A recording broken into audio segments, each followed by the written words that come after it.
Alors, qu'est-ce qui va se passer? Le jour de la Pentecôte va arriver. Et le jour de la Pentecôte, une ère nouvelle vient de commencer pour la terre. Une ère nouvelle. L'Église va naître. Qu'est-ce que l'Église? L'Église, c'est l'agence du royaume des cieux sur la terre. C'est l'instrument que le Saint-Esprit a fait naître pour que le royaume des cieux soit manifesté partout. Dieu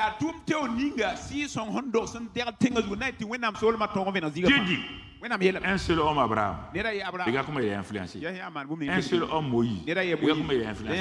Un seul homme comme David. Regardez. Maintenant, je vais amener le gros lot. Et il nous amène, nous faisons moins que David. Nous faisons moins qu'Abraham. Nous faisons moins que Moïse.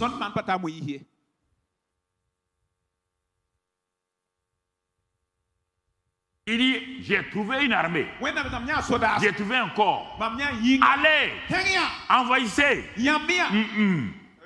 Abraham est parti seul, sans savoir où il partait. Ni véhicule. Ni véhicule, ni moto, à pied, il est parti. Il a envahi le monde de son temps. Paul est parti dans des pirogues, en danger, dans des fosses aux lions. Il a envahi son monde. Tous ont envahi leur monde. Il dit, je vais susciter l'église. L'église corps de Christ. Je vais donner mon esprit. Ils seront des millions et des millions. Ils vont conquérir le monde pour moi. Et ça fait 2000 ans. L'église n'a pas encore conquis le monde. Ça fait 2000 ans que l'église tourne sur elle-même, cherchant ses intérêts, cherchant sa volonté, cherchant à satisfaire ses égos. 2000 ans. 400 ans, Abraham a eu 400 ans, 40 ans, Moïse a eu, David a eu, mais l'église, 2000 ans, 2000 ans, 2000 ans, c'est une honte, toute dénomination confondue, une honte, Assemblée de Dieu, honte, baptiste, honte, centre d'évangélisation, honte, le ministère, honte, 2000 ans. n'a pas conquis le tiers de la terre. 2000 ans. C'est des fanfaronnés. Donne-moi voiture, donne-moi vêtements. Et que fais-tu pour Dieu? 2000 ans. Les autres ils ont fait 400 ans. 100 ans. 50 ans. Jésus. 3 ans. 3 ans. 3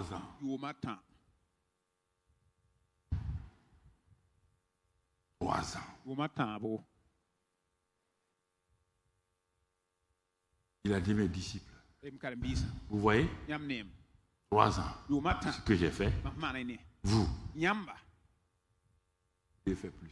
Dans Jean 14. J'ai plus.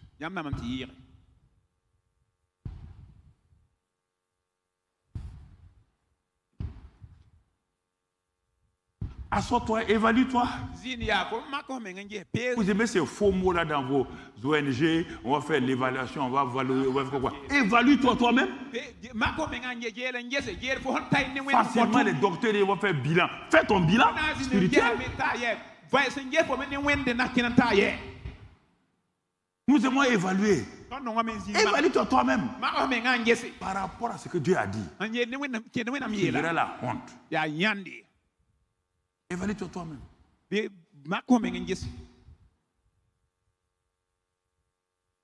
Évalue-toi toi-même. Vous voulez faire de l'église des champions. Champion pour faire quoi? Dieu s'en fout des champions. Il a pris Gédéon sans rien, il a dit vaillant héros. Champion, va. Le but de l'église se trouve dans la prière que nous répétons dans toutes les églises. Oh notre Père qui est aux cieux, que ton règne vienne. Le but de l'église, c'est quoi? Ce n'est pas de prier cette prière. Le but de l'église, qui est l'agence du royaume des cieux, c'est que le règne de Dieu vienne sur cette terre-là, se manifeste sur la terre, afin que sa volonté préétablie dans l'éternité soit faite sur la terre. Voilà le but de l'église. Et chacun d'entre nous. Quand on parle d'église, on ne parle pas de bâtiment. On ne parle pas de dénomination. On parle des membres, ceux qui sont nés de nouveau, toi et moi. Que le règne de Dieu qui est arrivé là, le règne de justice, de joie et de paix par le Saint-Esprit. Romains 14, 17. Le règne de puissance, 1 Corinthiens 4, 20. Que ce règne-là soit manifesté sur la terre. Ah, c'est pourquoi Dieu a dit au ciel de s'ouvrir. Bon. Au ciel de s'ouvrir. Pourquoi? Pour que le ciel est ouvert à travers ses agents sur la terre, affecte de façon durable la terre.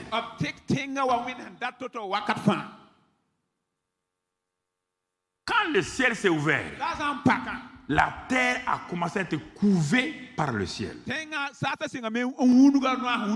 Et le ciel a été connecté à la terre. Il a donné cette image avec un homme appelé Jacob. Il l'a donné avec Jésus lui-même. Le ciel s'est ouvert sur Jésus. Le ciel et la terre ont été connectés. Le ciel a été ouvert sur l'église depuis la Pentecôte. Pour que la terre soit couvée par le ciel. À travers qui? À travers le surnaturel divin par un homme naturel. Mon frère, j'ai noté quelques éléments encore. Regarde ce qui va se passer. On va lire dans Matthieu 16, versets 18 et 19. Matthieu 16, et tu vas comprendre quelque chose ce matin. Quand on lit ces choses, comme je l'ai vu, je vous l'ai dit l'autre jour avec Josué, comment les deux esprits ont pu rentrer à Jéricho alors que Jéricho était une ville barricadée et fermée. Jusqu'à présent, tu es parti, tu n'as pas cherché à connaître le secret. Ce n'est pas à moi de te dire. Je t'ai donné ça comme un problème. Tu es parti, tu as oublié, tu es venu t'asseoir Bagadaga ce matin. Comment on te dit qu'une ville est fermée et barricadée devant les enfants d'Israël. Personne ne peut entrer, personne ne peut entrer et sortir. Mais voici deux enfants d'Israël qui sont rentrés dans la ville et qui sont sortis sains et saufs. Comment ont-ils fait?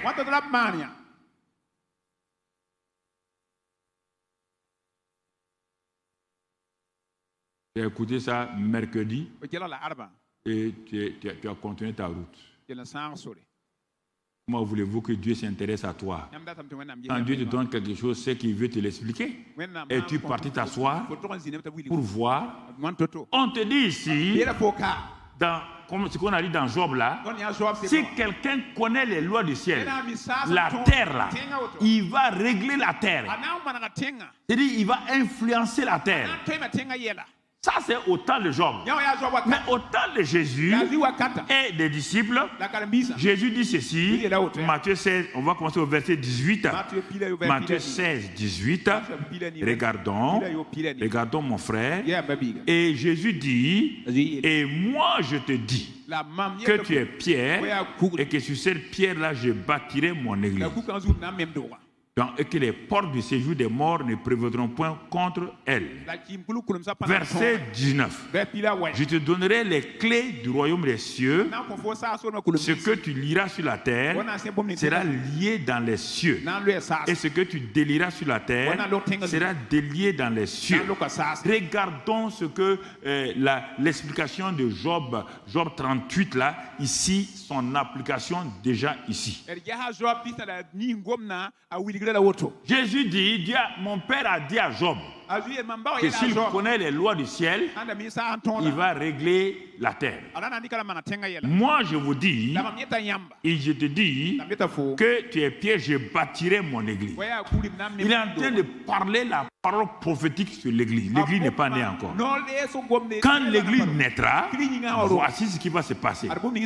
Pierre, tu écoutes? Il dit oui. Jean, tu écoutes? Il dit oui. Je vais bâtir mon église. Quand je bâtirai mon église, l'église que je vais bâtir là, quelle est sa caractéristique? Les portes du séjour des morts. Tout ce que Satan va faire là ne peut pas prévaloir contre cette église que moi je vais bâtir. C'est pourquoi quand l'église est née le jour de la Pentecôte, les gens ont tout fait. Ils n'ont pas pu vaincre. Et aujourd'hui, vous êtes là en train d'aller lutter contre les sorciers. Personne n'a pu vaincre Pierre. Personne n'a pu vaincre Jean. Personne n'a pu vaincre Étienne. Personne.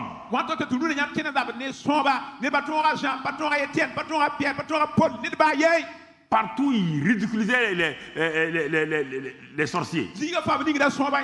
Paul a dit, hey, Simeon, là, barre Jésus, que tes yeux soient fermés. Philippe est rentré en Samarie. Le plus grand sorcier qu'on dit la puissance de Dieu. Il n'a même pas vu. Il a prêché. Le gars a tremblé, venir ramasser ses fétiches et aller donner à Philippe. Et vous gênez et vous priez. Ça m'énerve. Vous gênez et priez pour contre quel sorcier? Qu'est-ce qu'il peut vous faire? Votre belle-mère sorcière, idiote là, toi-même, ta belle-mère sorcière. Ta belle-mère est sorcière, toi qui es sorcière. Toi qui as la puissance, ta belle-mère est sorcière. Des histoires comme ça là. Quelle est cette histoire là?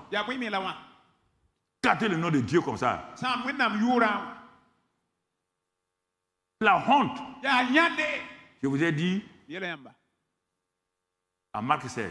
Un homme impuissant, une femme impuissante, c'est une honte. Un chrétien impuissant, c'est une honte. Honte pour Dieu. Honte. Honte. Tu fais honte à Dieu. Tu fais honte à Dieu. Honte. Go. Un chrétien impuissant, et un sorcier vient devant toi, je vais te tuer, je vais ça. Hey! Au nom de qui Jésus? Allez, c'est quoi ça? Les gens de ton village se rassemblent qui vont te maudire. Vous pouvez me maudire, gens du village. Vous allez mourir un à un. Non, courez, passez, priez, on est contre moi. Qui est contre toi? Qui est contre toi? Des histoires comme ça là. Qui est contre toi? Arrêtez de honnir le nom de Dieu.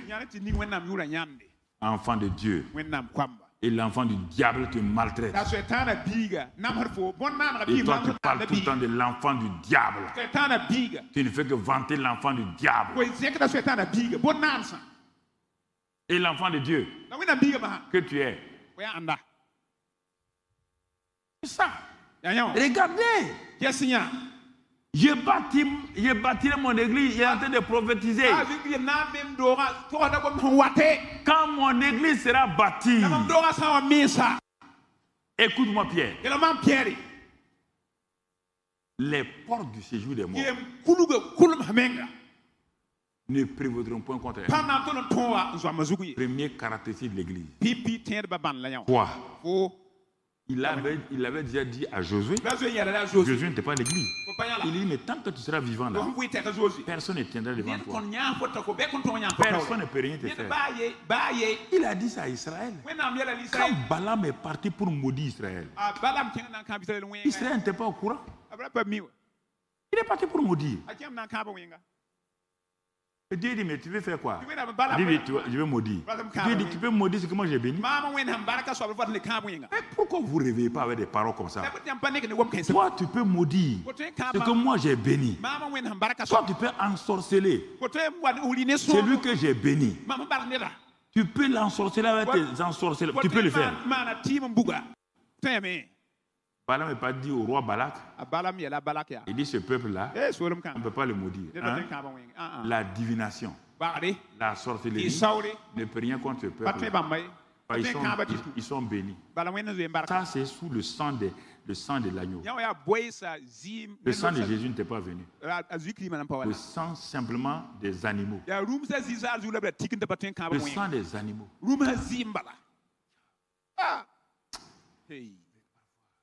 J'ai pitié du peuple de Dieu.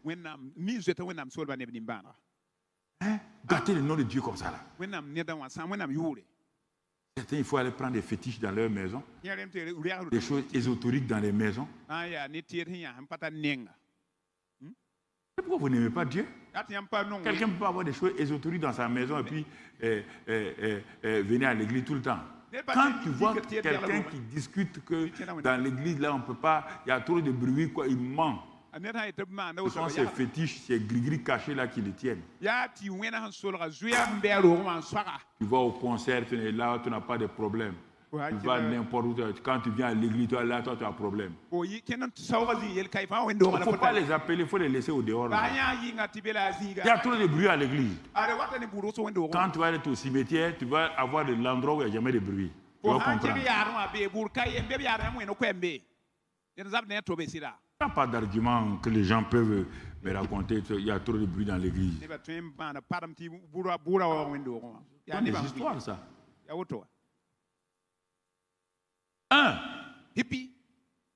Mais pourquoi les portes du séjour des morts ne prévaudront point contre l'église? Par cette église-là, Jésus dit, quand je vais la bâtir là, élément, je vais lui donner les clés du royaume des cieux.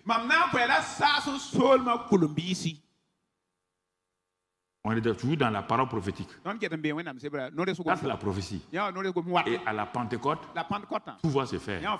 Le même Pierre là, qui était là, qui a été maltraité par Satan, parce qu'il n'était pas encore dans l'église. Quand l'église va naître, le jour de la Pentecôte, il va ridiculiser Satan. Comprenez pas la parole de Dieu. Des passages clés comme ça, vous les laissez, vous allez chercher, 2000 vont tomber à droite, 10 000 à gauche. C'est quoi ça?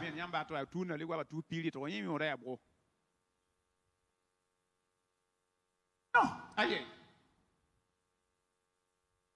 Pourquoi les portes de mort? Il ne peut pas.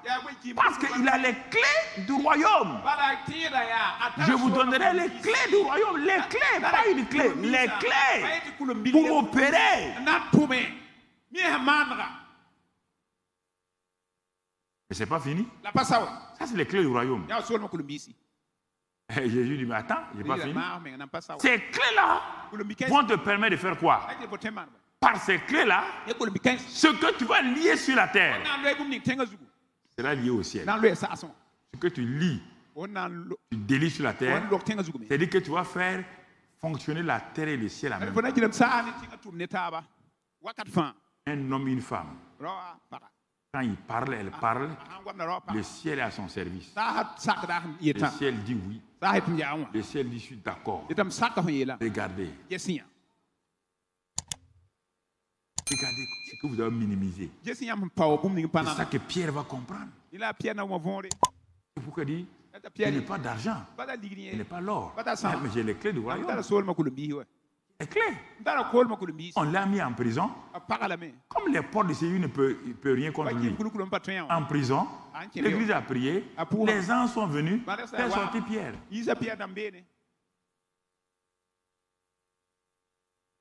Toi, tu crois que la Bible, c'est exceptionnel? La Bible, c'est la vie naturelle des gens. Tu as écrit toi-même une vie de témoin d'actes. On sait d'actes. Toi, tu veux écrire ton chapitre?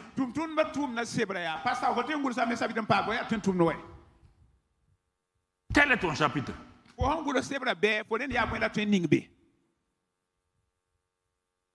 Tout ce qui ont rencontré Dieu, Dieu a fait dans l'Ancien Testament, il a mis un chapitre spécial dans Hébreux 11.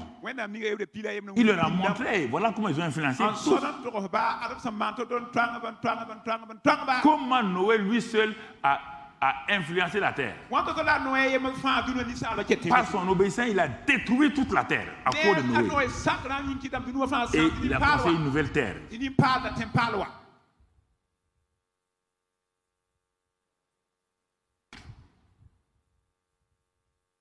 Marie, par son obéissance, a reçu le Saint-Esprit. Grâce à elle, aujourd'hui, le monde entier, c'est pourquoi la Bible dit que le monde, toutes les générations entendront parler d'elle. Aujourd'hui, toutes les générations entendent parler de Marie. Toi, tu es un anonyme dans le royaume. Un simple numéro matricule. Numéro matricule. Numéro matricule 250. Ça, c'est les prisonniers. On refuse leur nom. Ça, c'est les esclaves. Ils n'ont que des numéros matricules. Or, Dieu t'a donné une identité. Dieu t'a donné un nom. Dieu t'a donné des qualités. Dieu